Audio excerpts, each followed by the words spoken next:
हाँ देखिए, आपको पिछले कक्षा में हमने भारतीय दंड संहिता मानव शरीर के विरुद्ध अपराधों के विषय में सेक्शन 299 से 326 तक उन सभी आपराधिक दंड के विधानों का हमने विस्तार से आपसे चर्चा किया और उसके वर्गीकरण कैटेगरीज, किस कैटेगरीज के क्राइम में कौन सा वेपन्स है और कौन सी उसकी अपराध की जो है गंभीरता है। आज हम, जैसा कि आपने भारतीय दंड संहिता की धारा 299 से 326 तक, जो 326 में संशोधन करके दिल्ली रेप वाली केस पर 2013 में क्रिमिनल लॉ अमेंडमेंट में संशोधन हो गया, जो क्रिमिनल लॉ अमेंडमेंट एक्ट 2013 आया, जिसमें भारतीय दंड संहिता की धारा 354 महत्वपूर्ण संशोधन 354 में हुआ, सेक्शन 100 और 326 में। 326 में पहले था, भारतीय दंड संहिता की धारा 326 में पहले उपबंध यह था कि खतरनाक आयुधों या साधनों द्वारा किसी व्यक्ति की घोर उपहत कायम करने के लिए दंड का प्रावधान था। 323, 325 में दंड के विधान में आपने देखा कि 323 में सिंपल इंजरी है, 325 में ग्रेवियस इंजरी है, घोर उपहत। तो यहां पर भारतीय दंड संहिता की धारा 326 में खतरनाक आयुधों या साधनों द्वारा घोर उपहत कार्य करना, जिससे खतरनाक आयुधों या साधनों द्वारा स्वेच्छा से घोर उपहत कार्य करना, उस दशा के सिवा जो आईपीसी धारा 335 में है के छोड़कर कोई व्यक्ति किसी व्यक्ति को काटने द्वारा, भेदने द्वारा या ऐसे उपकरण से, किसी ऐसे उपकरण द्वारा जो यदि आक्रामक आयुध के तौर पर उपयोग में लाया जाता तो उससे मृत्युकारित होना संभव है, या अग्नि या किसी तृप्त तरल पदार्थ द्वारा किसी विष संचारक पदार्थ या किसी ऐसे विस्फोटक पदार्थ द्वारा, किसी ऐसे पदार्थ द्वारा जिसका श्वास लेने में दिक्कत हो, उससे हमला करता है, उस व्यक्ति को आजीवन कारावास की सजा का प्रावधान, और कम से कम अगर दिया जाएगा तो 10 वर्ष। भारतीय दंड संहिता की धारा 326, ध्यान दीजिए, इंडियन पेनल कोड सेक्शन 326 का प्रिजम्पशन यह है कि यदि आप खतरनाक आयुध, खतरनाक साधनों द्वारा किसी को इंजरी कारित करते हैं, देखिए यहां पर वेपन्स, उपकरण जो है वह खतरनाक आयुध, खतरनाक साधन है, जिससे यदि हमला किया जाए, हमला हो जाता है, हमला थोड़ा सा अगर तेज होता है, सपोज करिए मृत्यु होने की संभावना है, मर सकता है। कौन सा वेपन्स? जैसे तलवार,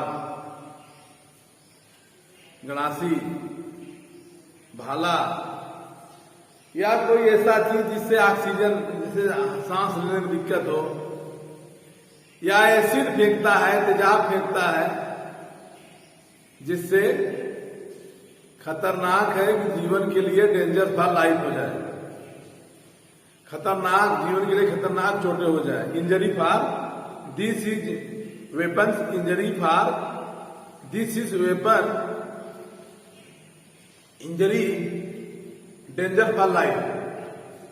ऐसे वेपन से, ऐसे उपकरण से चोट जीवन के लिए खतरनाक हो जाए तो वह भारतीय दंड संहिता की धारा 326 में उपबंधित प्रावधान के अंतर्गत दोषी होगा, उसको आजीवन कारावास की सजा दिया जाएगा, कम से कम दिया जाएगा तो 10 साल। यदि कोई व्यक्ति किसी व्यक्ति को खतरनाक आयुधों या साधनों द्वारा इंजरी कायद करता है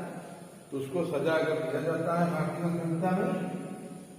भारतीय दंड संहिता धारा 326 में, तो आजीवन कारावास या 10 साल सजा, कम 10 साल से कम नहीं होगा। और 326 ए क्या कहता है? 326 में है कि अम्ल आदि का प्रयोग करके स्वेच्छा से उपहत कारित करना, इंजरी कायद करना। अम्ल मतलब एसिड है, acid violence, acid violence, acid attack. जो कोई व्यक्ति किसी व्यक्ति को एसिड अटैक करता है, या ऐसे आप कह सकते हैं, जो कोई व्यक्ति किसी व्यक्ति को एसिड अटैक करता है, या जो अम्ल फेंकता है, या ऐसे शारीरिक क्षतिकारी करने के आशय से यह संभव है कि उससे किसी व्यक्ति को क्षत कारित हो जाएगी, वह दोनों में से किसी बात कारावास से जिसकी अवधि 10 वर्ष तक होगी, जुर्माने से तो दोनों से दंडित किया जाएगा,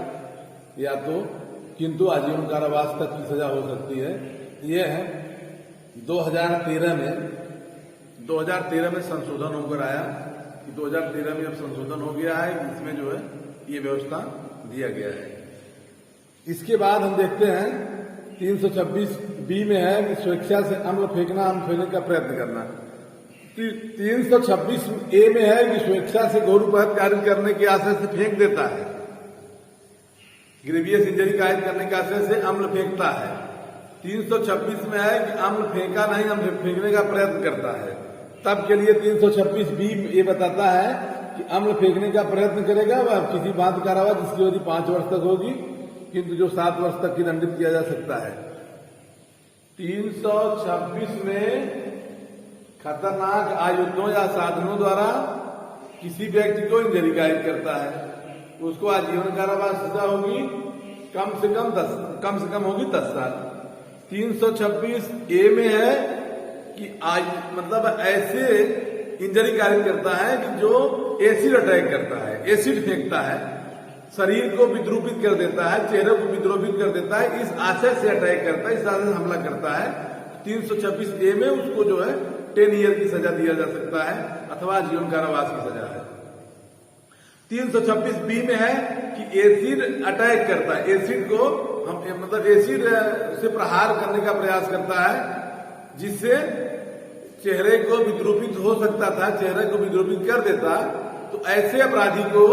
सजा का प्रावधान यह सिर्फ अटेम्प्ट है, attempt to acid attack, acid attack का प्रयास करता है, एसिड अटैक फेंका नहीं, प्रयास करता है, फेंक दिया, संजोग से नहीं लगा, बाहर शरीर पर नहीं पड़ा, दूसरे जगह पड़ गया, ऐसे लोगों को कम से कम 5 साल सजा होगी, ज्यादा से ज्यादा 7 साल। इसके बाद हम 326 आते हैं। 326 में है संपत्ति उद्यापित करने के लिए अवैध कार्य करने को मजबूर करने के लिए स्वेच्छा से उपहत कार्य करने का प्रयास करना, संपत्ति को उद्यापित करना, संपत्ति को लेने के आशय से किसी अवैध कार्य को करने के लिए मजबूर करना या स्वेच्छा से उपहत कार्य करने के लिए दंड है। इसमें है जो कोई व्यक्ति इस प्रयोजन से स्वेच्छा से उपहत कार्य करेगा, उपहत व्यक्ति या उससे हितवत किसी व्यक्ति को कोई संपत्ति या मूल्यवान प्रतिभूत उद्यापित किया जाएगा, या उपहत व्यक्ति को या उससे हितवत किसी व्यक्ति को, जो ध्यान दीजिए ये सेक्शन कहता है जो कोई व्यक्ति इस प्रयोजन से किसी व्यक्ति को उपहत कार्य करेगा, जो कोई व्यक्ति इस प्रयोजन से, किस प्रयोजन से स्वेच्छा से उपहत कार्य करेगा कि वह उपहत व्यक्ति से या उससे हितबद्ध किसी व्यक्ति से कोई संपत्ति या मूल्यवान प्रतिभूति उद्यापित कर लेगा, प्राप्त कर लेगा, या उपहत व्यक्ति को मतलब इंजर्ड व्यक्ति को या उससे हितबद्ध किसी व्यक्ति को जो कोई ऐसी बात का जो अवैध है जिसे करने के लिए वह अपराध को सुगर बनाता है, मजबूर करता है और मजबूर करके वह कार्य कराता है, उसको 10 साल की सजा होगी, उसको 10 साल की सजा से दंडित किया जाएगा। 327 में है कि किसी व्यक्ति को उपहत कार्य करने के आशय से उसके कब्जे से संपत्ति को लेना। 327 में है कि वायलेंटरी काजिंग हर्ट टू स्पॉट प्रॉपर्टी, ये है स्पॉट प्रॉपर्टी। उपहत स्वेच्छा से इंजरी कार्य करता है प्रॉपर्टी को गलत तरीके से लेने के लिए, गलत तरीके से प्रॉपर्टी को, उसकी संपत्ति को गलत तरीके से लेने के लिए अगर उसके ऊपर हमला करता है तो 10 ईयर की सजा होगी, 10 साल से कम की सजा नहीं होगी। 328 में है काजिंग हर्ट बाई मीन से पॉइजनिंग। 328 में है काजिंग हर्ट बाई मीन से पॉइजनिंग। पॉइजनिंग मतलब है कि किसी व्यक्ति को विष आदि उद्यापित करना, अपराध करने के लिए किसी व्यक्ति से विष इत्यादि का उद्यापित करना, प्राप्त कर लेना, जो कोई इस आशय से कि किसी व्यक्ति को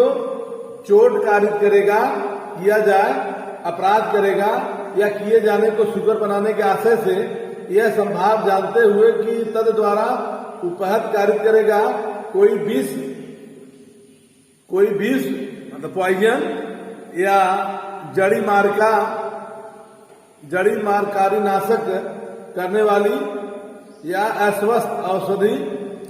कारक औषधि या कोई ऐसी चीज देने का प्रयास करेगा, देने या उसके द्वारा लिए जाने का प्रयास करेगा, वह दोनों में से किसी बात की कारावास जिसकी अवधि 10 वर्ष होगी, जुर्माने से दोनों दंडित किया जाएगा। अपराध करने के लिए विष इत्यादि द्वारा उपहत कार्य करना। देखिए इसमें ऐसा है कि भारतीय दंड संहिता धारा 328 कहती है कि अपराध करने के आशय से विष इत्यादि द्वारा उपहत कार्य करना। अपराध करने के आशय से विष द्वारा उपहत कार्य करना। इसमें इसका एक केस हम आपको बताएंगे, धनिया दाजी बनाम सम्राट 1860 केस है, जब भारतीय दंड संहिता बनी थी। धनिया दाजी बनाम सम्राट 1860 केस है। इस केस में ऐसा हुआ था कि धनिया दाजी ताड़ी का बगीचा था, ताड़ी बगीचे में ताड़ी जो है के लिए अपना जो है कि मेटी बनाता है, हाड़ी बांधता है, उसी पर जो है और उसमें से चोर आते थे। जब ये बांध के चला जाता था तो ताड़ी जो रुकी रहती थी, आते थे अपना पीक चले जाते थे। इसके दिमाग में आया कि चोर को पकड़ना हमको है, तो उस क्या किया कि उसी ताड़ी के बर्तन में थोड़ा सा डाल देता है जहर, जिससे जो है शरीर को हानिकारक हो जाए, मरे नहीं, मतलब मरने भर नहीं था, लेकिन शरीर को हानिकारक करेगा। यह आशय से, इस जानते हुए कि उस व्यक्ति को शारीरिक रूप से हम हानि पहुंचा रहे हैं। 328 ये कहती है कि विष इत्यादि अपराध करने के आशय से विष इत्यादि द्वारा उपहत कार्य करना। अपराध तो कर रहा है, अपराध करने के आशय से विष इत्यादि द्वारा उपहत कार्य करना, जैसे ऐसे व्यक्ति का कि जो यह जानता हो कि मेरे कार्य से किसी को अस्वस्थता होगी, शारीरिक दिक्कत होगी और हम ऐसा कार्य कर रहे हैं, जानबूझ के करता है, उसके लिए उपहत बताया गया है। कि यहाँ पर धनिया दाजी वाले मामले में था कि इसने जो है ताड़ी के मतलब उसमें जो बर्तन वहां टांगा गया था, उसी बर्तन में थोड़ा सा जहर मिला देता है, जो इतना नहीं था जिससे व्यक्ति मर जाए। संजोग से वह ताड़ी जो है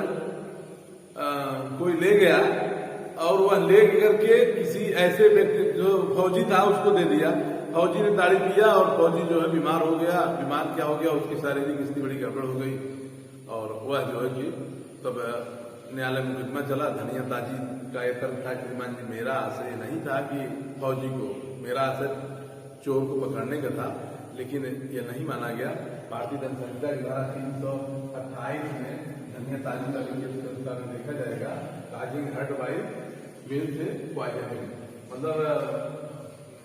मतलब प्रयोजन से, जहर के प्रयोजन, जहर देने के आशय से कि हर्ट कारित करना, इंजरी कारित करते हैं जहर दे करके या शरीर को क्षति पहुंचाकर या ऐसी नष्टकारी चीजों को दे करके वह करते हैं, तब के लिए है। 329 में है संपत्ति उद्यापित करने के आशय से अवैध कार्य करने को मजबूर करने के लिए स्वेच्छा से घोर उपहत कार्य करना। 329 में है। 327 में है कि संपत्ति प्राप्त करने के लिए स्वेच्छा से उपहत कार्य करना। संपत्ति को प्राप्त करने के लिए किसी व्यक्ति को स्वेच्छा से उपहत इंजरी कार्य करना।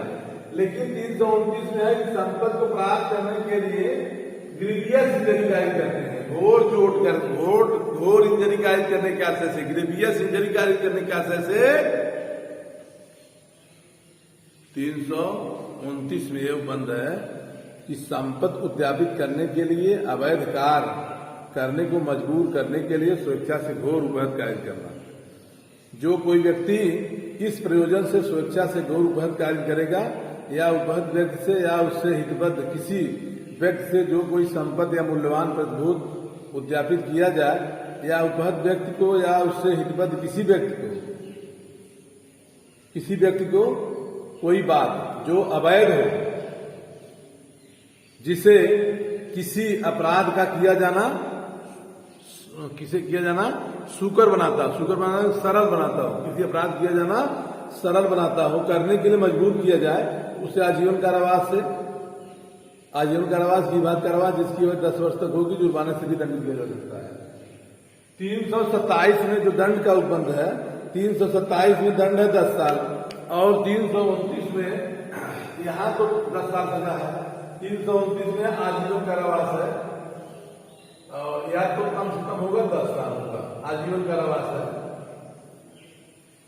आजीवन कारावास होता था। यहाँ उपहत कार्य करते हैं, यहाँ ग्रीवियस इंजरी घोर उपहत कार्य करते हैं, चोट पहुंचाना और घोर चोट पहुंचाना, दोनों में अंतर है। जैसा कि आपने 319 और 320 की परिभाषाओं में भारतीय दंड संहिता धारा 319 में इंजरी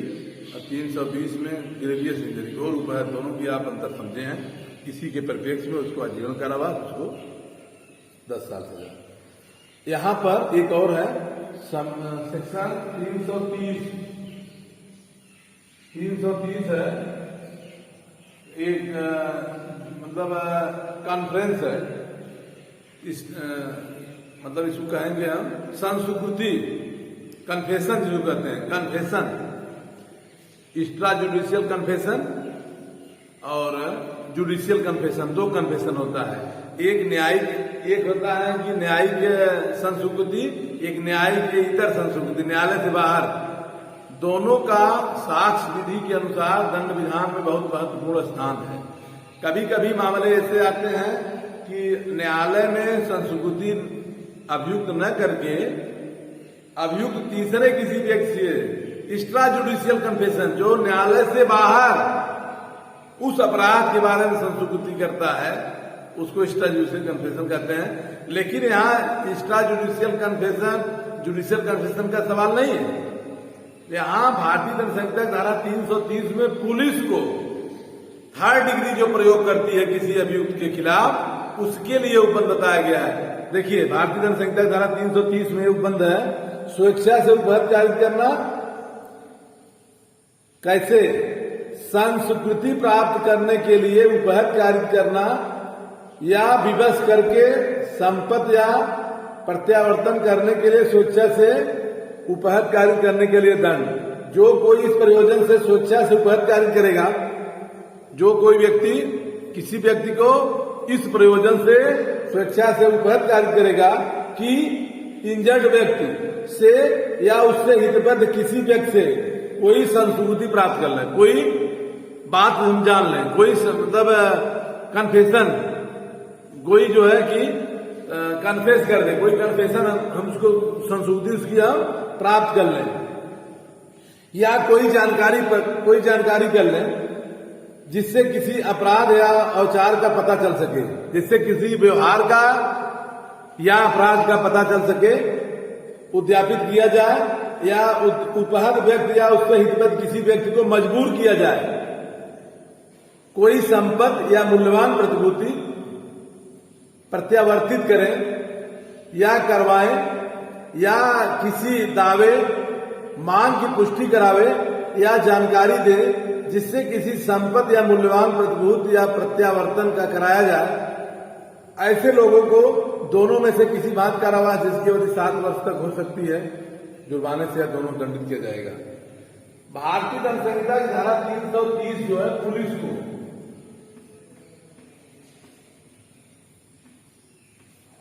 भारतीय पुलिस को आप देखेंगे, पुलिस पकड़ के ले जाती है किसी अभियुक्त को, किसी चीज को कबुलवाने के लिए, संस्तुति करने के लिए, स्वीकारोक्ति करने के लिए उसको मारती है, 3rd डिग्री का प्रयोग करती है, या तो अगर उस अभियुक्त को नहीं मारी तो उसके परिवार वालों को, उसके गार्जियन को, बच्चों को, या तो उससे हितबद्ध किसी व्यक्ति को प्रताड़ित करते हैं, परेशान करते हैं। और ऐसी परिस्थितियों में करते हैं ताकि जो है कि किसी को कन्फेशन हो जाए, मतलब किसी बात का कन्फेस करे, संस्वीकृति दे दे कि मैंने यह क्राइम किया है, मैंने अपराध किया है। ऐसे परिस्थितियों में उस कन्फेशन के नाते, उस संस्वीकृति के लिए यदि करते हैं तो उस पुलिस अधिकारी को, पुलिस को 7 साल की सजा का प्रावधान लिखा गया है भारतीय दंड संहिता की धारा 330 में। ध्यान दीजिए, भारतीय दंड संहिता की धारा 330 में लिखा गया है कि जो कोई व्यक्ति मजबूर करके कन्फेशन प्राप्त करेगा उसको दंड विधान में ये बताया गया 330 में, जिसमें इसे लिखा गया है एक पुलिस ऑफिसर यह कोई संस्कृति अपराध करने के लिए तो उसने अपराध किया है, उत्प्रेरित करता है, यातना देता है, मारता पीटता है, वह इसी अपराध का एक पुलिस ऑफिसर है, बी को यातना देता है कि तुम एक्सेप्ट करो कि फला अपराध मैंने किया, चोरी मैंने किया, डकैती मैंने किया, लूट मैंने किया, फला फला अपराध जो हुआ है जिसका FIR दर्ज है उसको तुम कन्फेस करो, और नहीं करोगे तो पीटे जाओगे, और पिटवा करके, मार पीट करके वो कन्फेस कराती है, उसके लिए दंड की व्यवस्था बताई गई भारतीय दंड संहिता में। लॉर्ड मैकाले ने 1860 में ही जानते थे भारतीय पुलिस की व्यवस्था क्या होगी, भारतीय पुलिस प्रशासन कैसा होगा। बहुत ध्यान दीजिए, आज की जो वर्तमान परिस्थितियों है, जुडिशियल कस्टडी में बहुत ज्यादा लोग, न्यायिक अभिरक्षा में बहुत ज्यादा मर रहे हैं, पुलिस अभिरक्षा में बहुत ज्यादा मर रहे हैं, तमाम इस तरह की समस्याएं हैं जो कि पुलिस यातना से ही मतलब आधार बन रही है। इस तरह से एक पुलिस ऑफिसर द्वारा चुराई हुई संपत्ति को कहाँ रखा है, यातना देकर मारा पीटा जाता है। राजस्व अधिकारी तो बकाया वसूलने के लिए बार बार उसको प्रताड़ित करते हैं, जमींदार फाटक लेने के लिए उसको बार बार प्रताड़ित करते हैं। तो इस प्रकार से 330 जो है संस्कृति का है कि मतलब पुलिस ऑफिसर को, ये पुलिस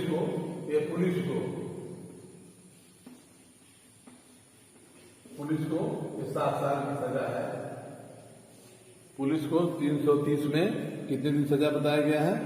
कि 7 वर्ष की सजा का प्रावधान बताया गया। धन्यवाद।